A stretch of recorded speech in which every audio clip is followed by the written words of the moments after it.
the camera angle. Seige Voyager class Thundercracker. I'm not gonna lie, I only bought this guy because I saw like a lot of reviews and everyone was hyping up the Seige Tetra Jet Mode. So yeah, I just wanted to see if it was worth it, like if it lived up to the hype. But we'll just start off with detailing. It does look very good. There we go. Yeah. It looks very nice, very nicely detailed. I do like the Seige aesthetic. I'm just like, I'm biased to like Bayverse stuff. But yeah, I'm not really into the G1 designs. But I can understand like why people like this. Like, I ended up liking this. So yeah, like I'm not fully against G1. We'll get a closer look. Nice sculpting, I really like it actually. Head sculpt, he has the smirk, and yeah, I think that's more suited for Starscream, not Thundercracker. My face sculpt does have a bit of paint chipping, or paint.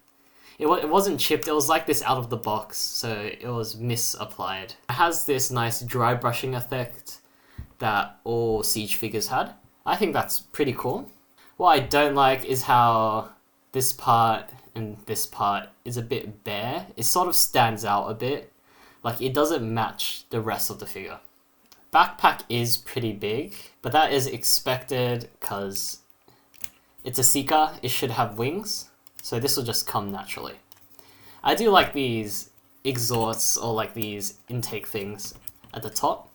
Yeah, I really think it does contribute a lot to the design.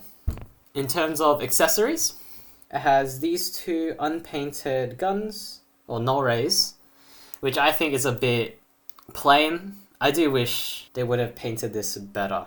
Normally they will go up here, but for some reason on my figure it is a bit loose. Yeah, no, I can't deal with that.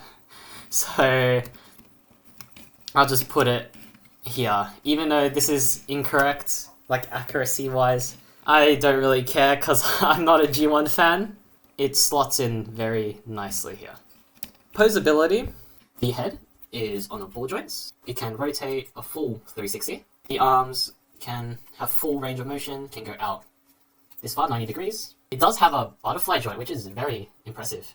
You don't see that with like Voyager figures. It has a swivel above the bicep, a perfect full elbow bend.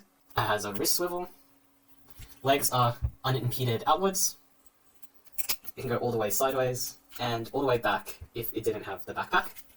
Rotation at the hip, a full knee joint, and up and down on the foot, and just a bit of pivot. So posability on this guy is really, really good. Like, it's crazy good.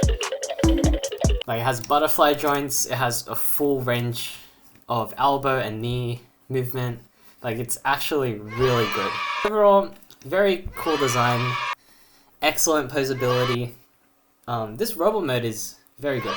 But I just don't like it. Like, objectively, I can understand it's very good, but in my personal opinion, I don't really like it. That's why I'm selling it off. But don't get me wrong, it's a good figure. So size comparisons. Here is him next to a deluxe and my previous review. So just a standard Voyager height. Here is Thundercracker with the Bumblebee movie Thundercracker, which I think is better. Even though this has better posability and better tolerances, because yeah, everything is nice and like tight and like very good to feel. It's a very good figure to play with. There's nothing that's loose except for this. So I think it's, yeah, an excellent figure. Just not for me. Despite all of this, yeah, I do think this is better. Just because I do like the design more. Before we get into transformation, just a quick note. This back thruster thing is meant to plug into here. But I just don't do it because I heard that it is quite tight. And I just seems like pulling it out, because yeah, I did do it. It was really, really hard to get out, so I just leave it like that, and I just let it rest there. And also, despite this figure being good, like design-wise, I'm not really a fan of the foot design. It just looks off to me, like it doesn't look like an actual foot, I guess. So let's transform him. In regards to transformation, some steps were very, very cool. Like how the intakes, or like the shoulder things, they swing around and become the nose cone of the jet. I think that's very cool and very unique.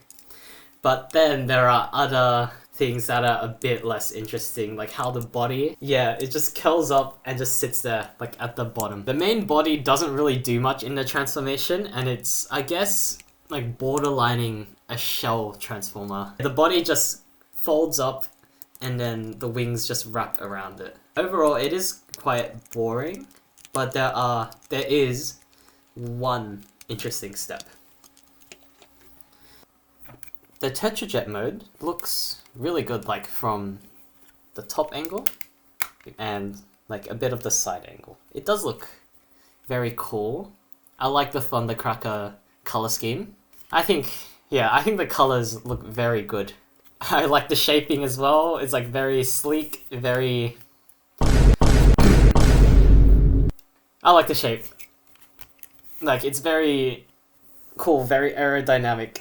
These two weapons can store at the bottom. There are various ports. This guy has a lot of ports and a lot of blast effects. Yeah, even at the back, like, you can put blast effects here. So yeah, that's very cool. What I don't like about this guy, as I stated in the transformation, is that the body just curls up like into like a fetal position and it's just there. And then the wings just cover just half of it. So yeah, it is noticeable. Like you can tell that's his legs and that's his arms. So yeah, I am not a fan. But if you're looking at it from the top, like top down, it does look good. Also the back, his chest is just there. I can't justify this. I don't know, I think it looks weird. Yeah, it's a good Tetra Jet Mode. It is a good Tetra Jet Mode, like overall. Just not a fan of the compromises or just how they handled it. Size comparisons. Here is Seige Thundercracker with a deluxe and my previous review, and with Bumblebee movie Thundercracker. And yeah, they both attempted the Tetra Jet thing, and to be honest, I do prefer the Bumblebee movie one. It just does so much more with the transformation, and the bottom does not look like him in a fetal position. So overall, really good robot mode. Like, very, very cool, very good posability, very good tolerances. Like, it's an excellent robot mode. Where this figure lacks is the transformation and the bottom of the jet. The top of the jet mode is good, though. I do understand the hype for this guy, but like the Tetra Jet mode could be better. I do understand the hype for the robot mode, but anything else, yeah, I don't really understand it. So I do think it's a good figure. Like if you're into G1, like G1 Seekers, and like you don't want like the traditional jet, this is good.